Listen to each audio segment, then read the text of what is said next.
This is the front window of the 4th of July Americana Museum exhibit at the Museum of American Heritage here in Palo Alto, California.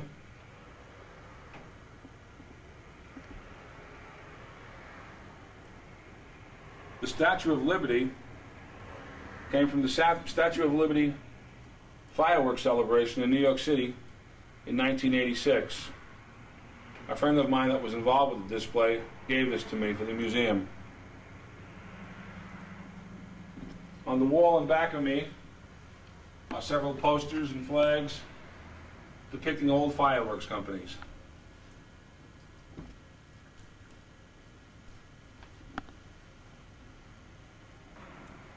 Here's a great July 4th celebrator. You can load 4 ounces of powder into this baby. The barrel was sold separately for $2.50, and you had to make your own mounting for it. These were very popular in the 1840s and 1850s. This particular model was dated 1856. I'm sure it made many a good boy very happy when it went off. And I guess his dad did. The July Americana and Fireworks Museum exhibit at the Palo Alto Museum of American Heritage. Hello, I'm Dennis Monacchio. We are now going to take some videos of some of the various displays that are on exhibit here at the Museum of American Heritage in Palo Alto, California. The first showcase depicts various set pieces that were used in displays at the turn of the century. In old times, they were also called devices. These created many different geometric shapes, utilizing woodwork, wheels, pulleys, and every conceivable contraption imaginable. The ones on display here are from the Rochester Fireworks Company and the California Fireworks Company.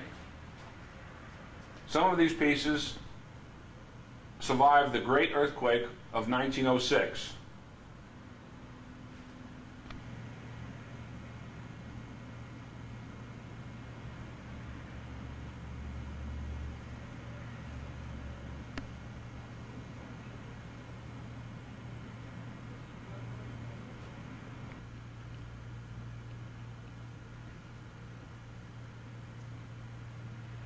This is a mock-up of an old Italian fireworks device known as a girandola or girandola.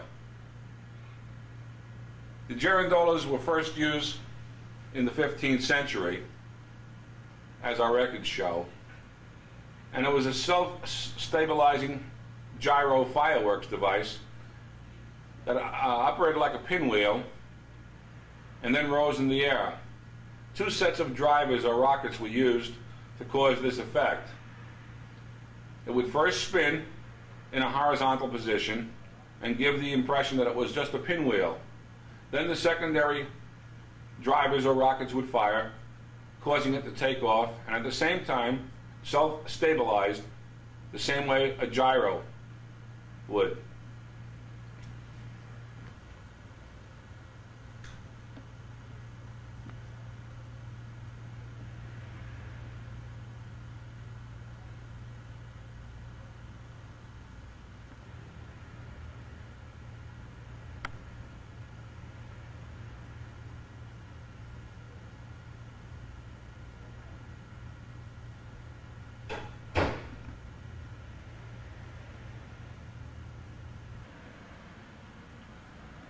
This unusual device is made up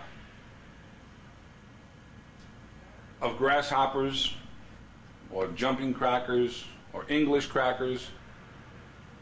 They are also known as tracas, T-R-A-C-A-S. In Italy, they're known as tricky track. This is called a tricky track basket, and these are part of many of the Italian festivals that have been used throughout the centuries in Italian fireworks. The tricky track basket is lit from the pipe match, and they start to explode in rapid succession, very much like a pack of firecrackers, working their way up and down and setting the entire basket into the effect.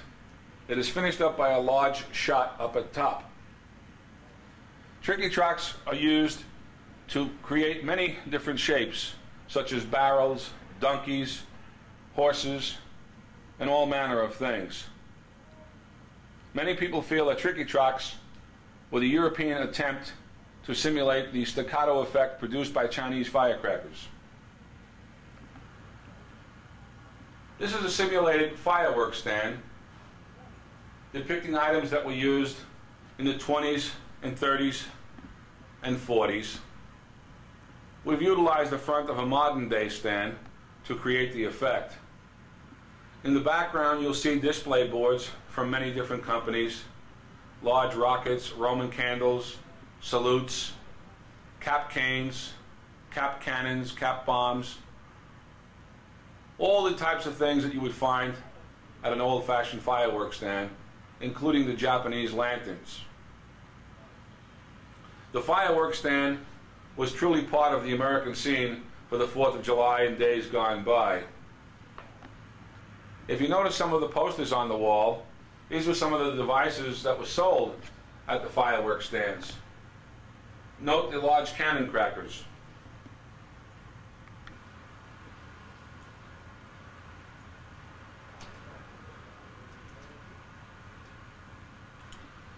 These cannon crackers ran in size from 2 inches to 20 inches in length and up to 3 inches in diameter.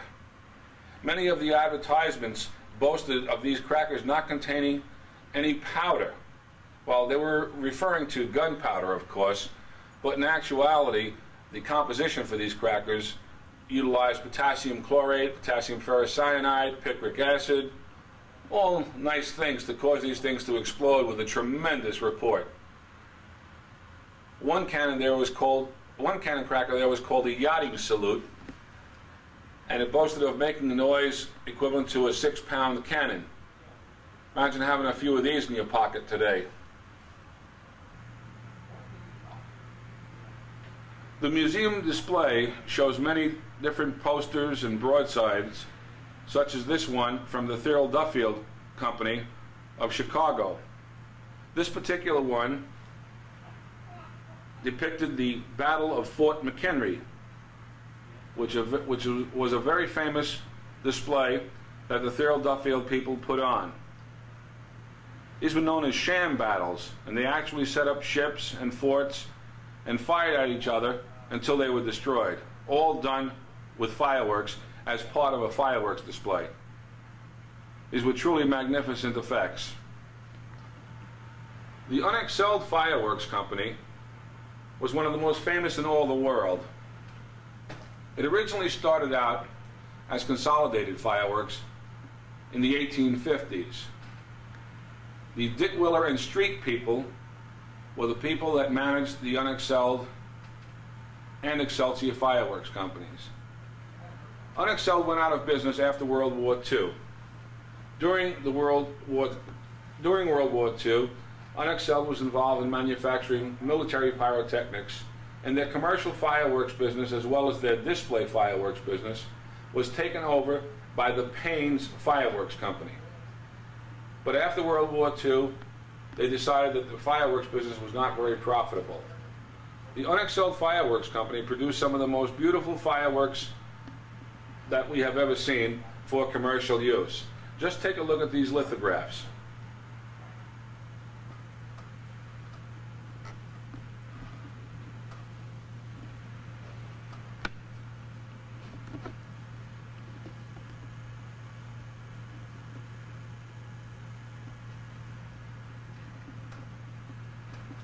This lithograph shows some of the large rockets that Unexcelled used to make, from 2 ounce up to 4 pound. They actually made 8 and 12 pound rockets also, but those were special order. A 4 pound rocket usually sold for 50 cents retail. Imagine buying a gross of these.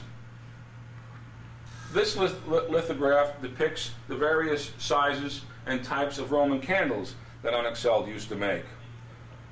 In the old days, it was not uncommon to see a small fireworks assortment contain many 1, 2, 3, and 4 ball Roman candles. Not very spectacular by today's standards, but nevertheless, these were a part of the American fireworks scene way back then. Okay.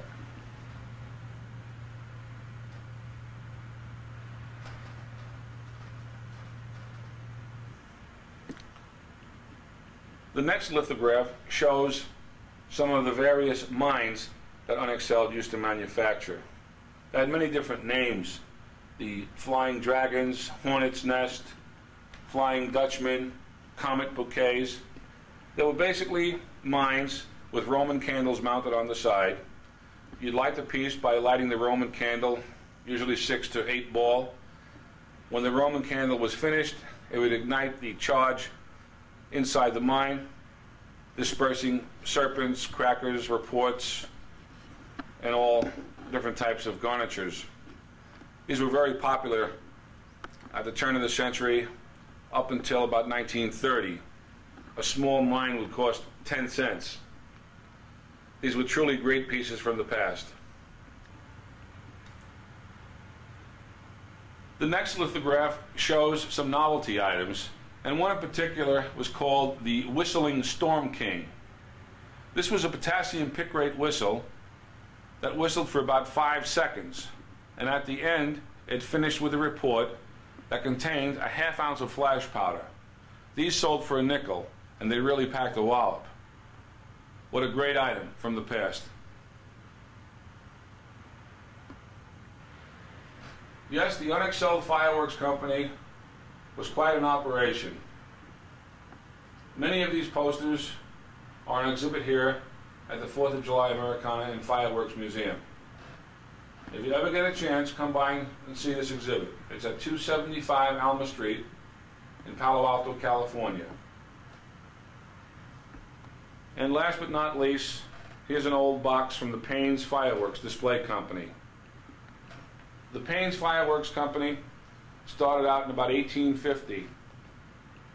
Mr. Payne came from England. He was an English pyrotechnist, and they were famous for their Manhattan Beach fireworks, which were located in Manhattan Beach and also Brighton Beach near Coney Island. They specialized in aerial displays, and one of their main innovations was advertising parachute devices with Japanese parachutes and various flags with advertising suspended from the parachutes. Henry Payne was a true innovator and eventually purchased the Unexcelled Fireworks Company display division. Below the Payne's Fireworks box, you'll see Uncle Sam with one of the famous cannons of the past, known as a strong cannon. This was the forerunner of the Winchester Company from New Haven, Connecticut. This particular cannon was advertised as a 4th of July Celebrator. It shot a 4-gauge shotgun shell. In the same case, there are other fireworks novelties and toys. One was called the Smith's automatic machine gun, which was a carbide gun. And next to that are several firecracker mortars and cannons with a Miss Liberty doll in the background and an Uncle Sam candy container. In front of Uncle Sam, there's a black powder cannon from the Ives Toy Company. Black powder cannons were sold from the 1850s to about 1920 as inexpensive 4th of July celebrators. The one shown here in this showcase originally sold for 50 cents, and you got 50 cents worth of powder, and the directions said that you'd had enough powder to make 300 reports.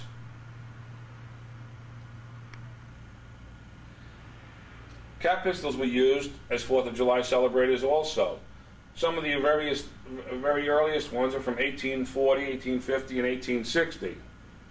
They were first produced to make a large report, and that little boys and girls could use these fairly safely without causing any damage to themselves. They were never made to simulate weapons. Rather, they were used to make a big bang.